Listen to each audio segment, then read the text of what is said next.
Hi friends, this is Mohammad Malik and welcome to my technological world here on YouTube Tech channel. Today we discuss about the new flagship camera phone of the Chinese company Huawei, whose announcement is expected to smartphones Huawei P40 and P40 Pro in the spring of 2020.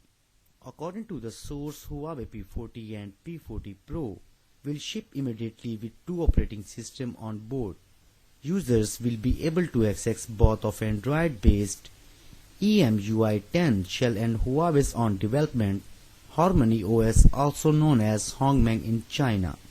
Earlier it was reported that Huawei is testing the dual boot function and for all of its existing Android devices. The company decided to take this step after Google forbade it to make additional changes to the EMUI 10 branded shell.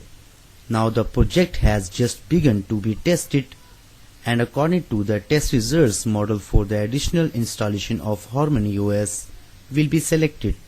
As a result, user will be able to choose the OS they like and switch between them if necessary at any time.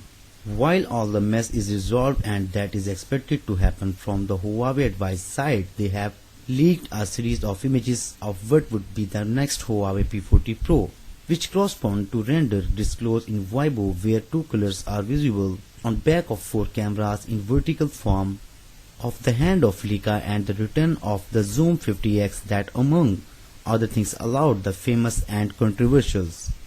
For now, just seeing it with distance, although times are shortened because as usual Huawei renews its P series in March every year, and with everything that has happened, it is not surprising that this year is anticipated as it has occurred with Mate 30.